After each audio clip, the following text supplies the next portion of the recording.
Let's read Aesop's Fables. 翻訳、簡単な英語で朗読をして日本語翻訳が字幕で下についているので、ぜひ英語のリスニングとかにでも使ってみてね。This book is originally meant for English learners in Japan, so the English is a little bit on the easier side, and for anyone learning Japanese, there will be Japanese translations in the subtitles. So please make use of that if you feel like it.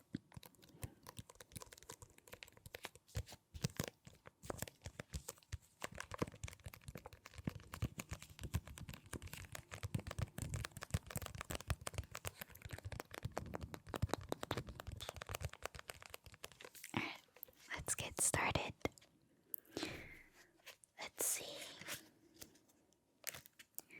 The books that are in this, well, the stories that are in this book are この本で紹介されている物語は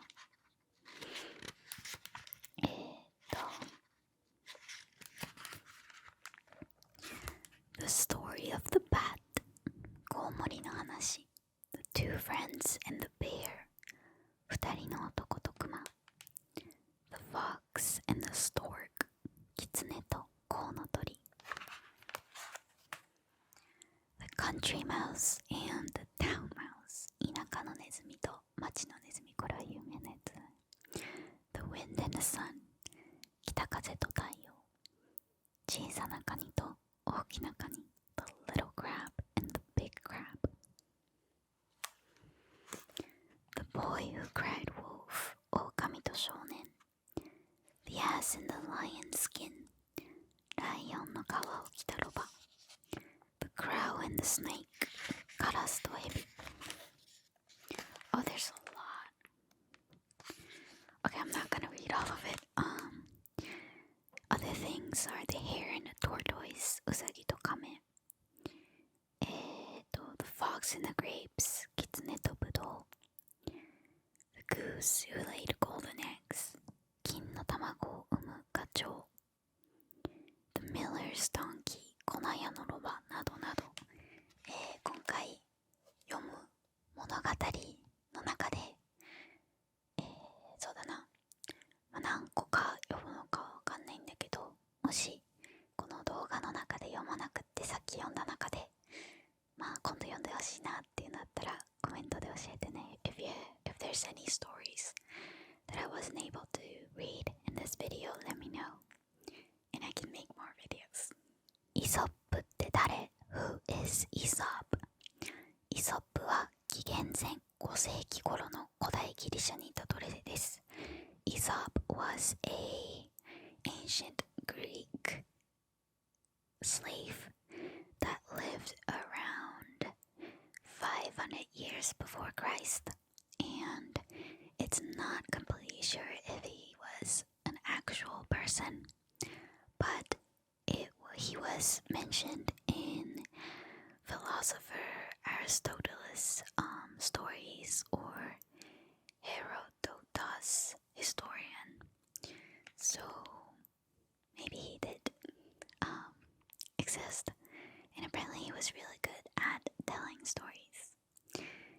イソップは語るのが上手であったとされています。イソップは古代ギリシャの歴史家ヘロドトスや哲学者アリストテレスが、著書の中でイソップの名前に触れているので実在はしたのだろうという見方が一般的です。だって。Okay, the first story is going to be the story of the bat.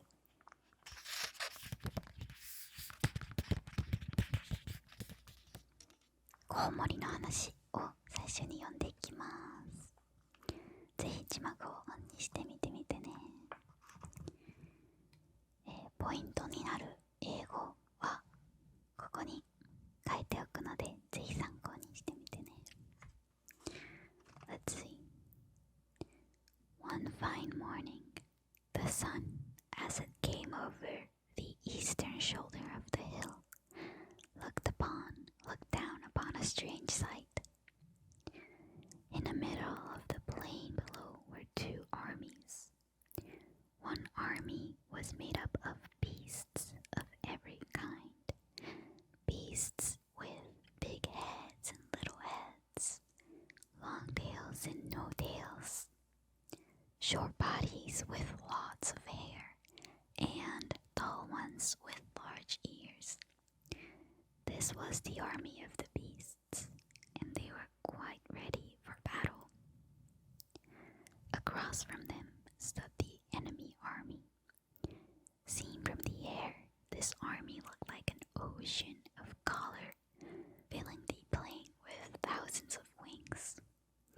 It was the army of the birds, and they were as pretty a sight as a field of flowers in May. That's cute. Their leader, who was probably an eagle, stood waiting for the animals to charge, and we can hardly doubt that the beasts were led by their king, the lion. But the beasts were waiting for a moment. Their leaders were gathered around a strange, small animal with wings that had just arrived among them. "Who are you?" they asked doubtfully. "We do not think you are a beast, for you have wings." The little animal looked at the fine army around him and answered directly. "People call me a bat," said he, "but I am most surely a beast. I have hair all over me and 4 legs and a lot of teeth. Look at them." He opened his mouth widely, and the leaders looked inside. Yes, indeed, there were the teeth. "Do you want to join our army, then, and to fight with us?" asked the beasts. They could not doubt his hair and his 4 legs and his teeth, though they thought he was the strangest little beast in the world. His middle finger was as long as his head and body together. "To be sure I do," replied the bat. "I would never fight on the side of those foolish birds." So the beasts let him join their army, and the fight began. But the bat, who was really a coward, did nothing but fly above the army and look on. From this safe position, he began to see that the beasts were not doing well in the battle. Off flew Mr. Bat into some dark woods nearby. Then he quietly came out from the cover of the trees and arrived in the middle of the birds. "Who are you?" cried the leader of the birds. "And what do you want here?" "People call me a bat," answered the little coward. "But I am most surely a bird. Don't you see that I can fly? I flew here as fast as possible to tell you what our enemies, the beasts, are doing over there." He told the birds everything that they wanted to know about the plans of the beasts. He also told them the beasts were losing the battle. So the birds rushed joyfully into the fight again. Meanwhile, the cowardly bat stayed only in the safest places. But slowly the battle began to turn, and now the birds were falling back while the beasts advanced. What did Mr. Bat do? Of course he flew off into the woods for a second time to rejoin the beasts. But his cowardly act was discovered. Some birds were guarding the woods and saw the bat flying slowly through the trees. They flew after him and took him prisoner. "Who are you?" they demanded angrily. "And where are you going?" The bat began to shake with fear. He didn't know how to answer. If he said he was a beast, the guards would probably kill him. If he said he was a bird, they would think he wanted to change sides and fight against him.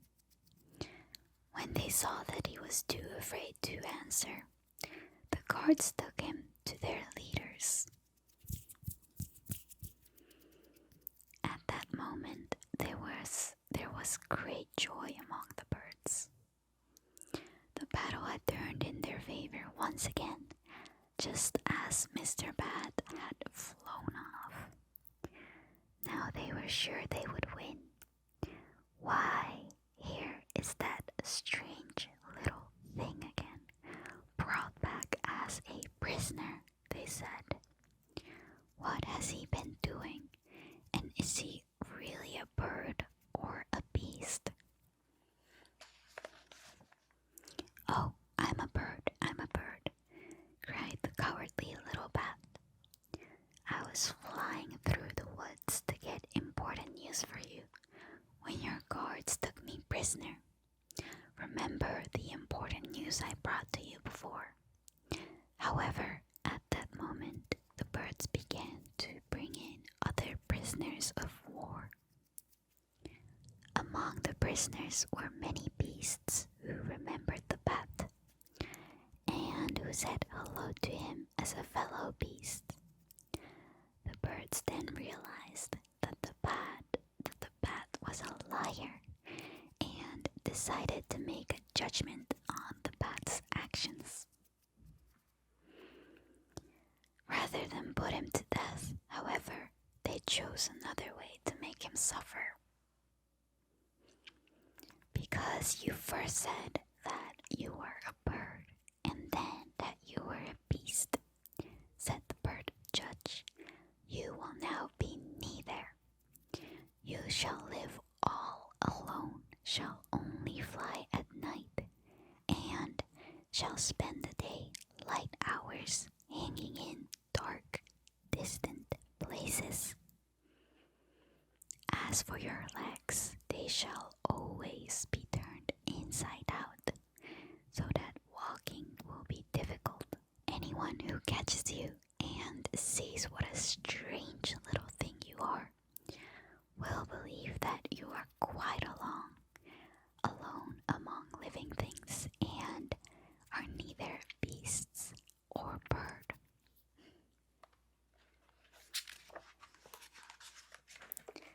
That was the story. I guess that explains the origin of bats. ちょっとかわいそうなコウモリの成り立ちのお話でした。Let's read The Country Mouse and the Town Mouse. 田舎のネズミと町のネズミを読みましょう。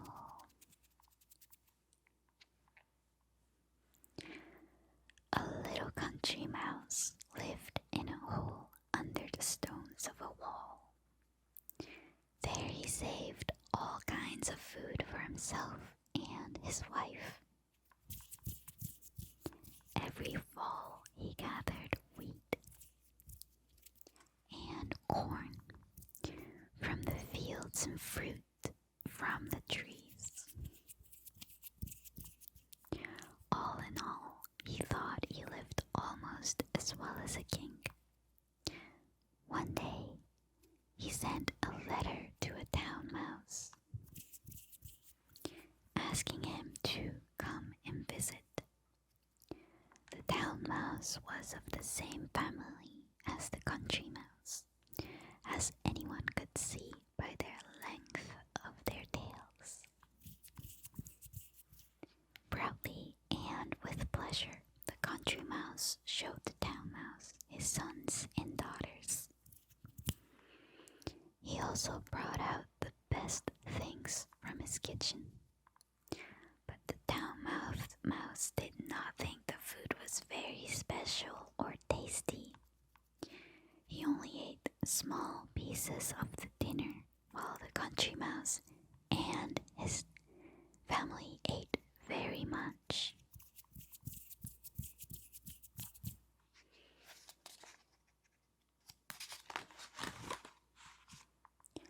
"Oh, my good friend," said the town mouse at last. "Is it possible that you are happy with such food as this year after year?" "It is very good food," said Mrs. Country Mouse. "What is wrong with it? My husband worked hard to get it, and I'm sure no mouse in the world has a finer kitchen than mine." "Dear lady," answered Mr. Town Mouse, "I can see that it is very good for the country, but have you thought how much easier and less costly it would be to live in a town?" "No, I haven't," said Mrs. Country Mouse a little angrily. Then she quickly cleared the table of the grains and fruits, putting them away for the next day. But her husband began to ask questions about town life. And a short while later, the country mouse agreed to come visit the town mouse very soon. So, one evening, the country mouse went for a visit. He was freshly washed and very clean. The town mouse met him just outside the big city. At once, he told the country mouse to be very careful and not to let anyone see them. Slowly and quietly, the two of them entered the big house where Mr. Town Mouse lived. He led the country mouse through the long hall. There were many fine pictures on the white and gold painted walls. The town mouse had found a very small hole in the wall, into which they both went. Soon they came out again in the large room where people eat. There were lovely chairs around a large table. The table was covered with delightful things to eat. Meats like chicken and ham, and dishes of puddings, cakes, and sweets. Pudding, pudding, pudding, pudding, pudding, pudding, pudding, pudding, pudding. Onto this table jumped Mr. Town Mouse, and the country mouse followed. Oh, such fine dishes of shining gold and silver. And on the dishes, all those good things to eat. Mr. Country Mouse looked around with great surprise. He had never seen so much fine food and was quite hungry. "Try that ham," said Mr. Town Mouse as he sat down on a pie. "The cook here always buys the best hams." Mr. Country Mouse ran over to the meat. He was just about to begin eating when the door suddenly opened and a large group of laughing people entered the room. Mr. Town Mouse made a little sound, then quickly disappeared into the hole in the wall. His country friend ran after him. "Keep still," warned the town mouse softly, "or they will know that we are here and try to kill us." So, looking out of the hole, they watched the people laugh and talk and eat most of the good things. But Mr. Town Mouse told his country friend that there will be enough to eat after. mouse, however, was beginning to think that he would rather be master in his own house than afraid in somebody else's. After what seemed like a long time, the noisy people stopped eating and went away. Then the two mice came out of the hole and returned to the table. They started to eat what was left. Left. But as soon as they began, the door opened again. Then, this time, a man entered with 2 dogs. "Hey, mice!" shouted the man. "Get 'em, Vixen!"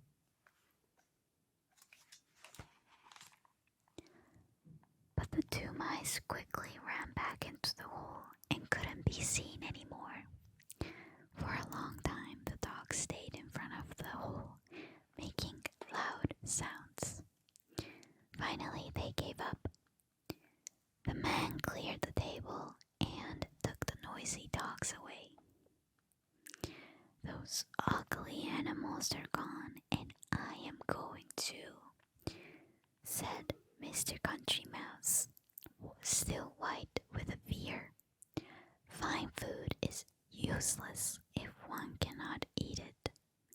Give me grain and safety rather than hams with fear. Goodbye, my friend." And shaking his head wisely, he went home to tell his family that life was better in the country. 田舎の方がいいねって話ですね。Country boy. Country boy, I love you. Alright, next, let's read The Boy Who Cried Wolf. 次は狼と少年を読んでみましょう。狼。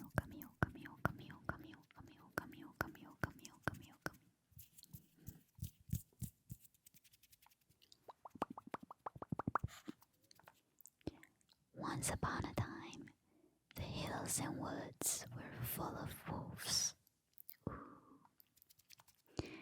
In the summertime, the wolves stayed among the trees and caves and raised their families. But in the winter, when the snow was on the ground, the wolves would become very hungry, so hungry that they began to take sheep from the farmers in the hills. Bad. The hungry animals did not hunt alone, but always in groups. The people who watch and take care of the sheep are called shepherds. These shepherds agreed to help each other against the wolves. If any of them saw a wolf, he was to quickly shout, "Wolf, wolf, wolf, wolf, wolf," with all his power. Then his friends and neighbors would pick up their sticks and hurry to the spot to drive away the wolves. Spot.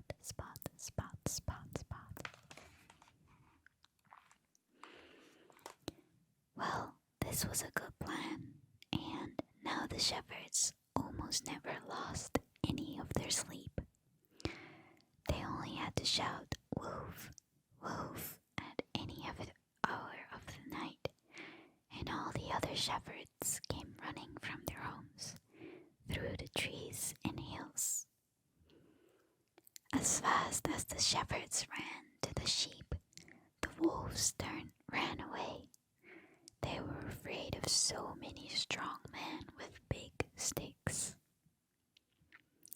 Then, one day, one of the older shepherds had to go to the town for a few days. He left his son in charge of the sheep. However, this boy was a coward. He was especially afraid that the wolves would come to eat the sheep. The sun set and the moon came up. The unhappy shepherd boy sat holding his stick in fear. Suddenly, he was quite sure that he heard the sound of a wolf and saw one among the trees. He quickly jumped to his feet. Wolf, wolf, wolf, he cried at the top of his voice, waving his stick wildly. From over the hilltops and through the valleys ran the other shepherds, ready to fight the wolves. They found the foolish boy running around among the sheep, which were quite afraid. But it was the shepherd who was making them afraid, for there was not a wolf within miles. The shepherds told the cowardly boy not to call them from their warm beds for nothing. Then they returned home, but they had no sooner settled down in their own houses again when they heard the fearful call of wolf, wolf, wolf for the second time. And for the second time, they discovered that there was no wolf at all, only the foolish boy who saw shadows made by the moon. They became very angry and told him that they didn't come to fight shadows. If he really saw a wolf, he would know very well what it was. Then they walked away in twos and threes, very cold, sleepy, and still angry. This time, they had not even reached their homes when they once again heard the quite fearful shout of wolf, wolf, wolf. But the shepherds shook their wise grey heads. Not so, they said to each other. We know better this time. It's just moon shadows again. And they all went home to bed. But it really was a wolf at last. And following the first wolf came all the others running and jumping among the sheep. They ate as many sheep as they wanted, and last of all, they ate the foolish shepherd boy. So his father, when he came home, put a little marker on his son's grave in the hills, and there, I believe, it still stands to this day. What do you think is written on it? Well, it's not hard to guess, and I'm sure all of you have heard. If people cry wolf for shadows, nobody will hurry to help them when a hungry wolf really comes along. 残酷ですね. That was very cruel. I kind of feel bad for the shepherd boy. いかがでしたか? How was it? Were you able to relax and fall asleep, or were you too intrigued? みんな眠々し始めたかな? それともお話に聞き入っちゃったかな? ぜひもっと童話が聞きたいって方はコメントで教えてね.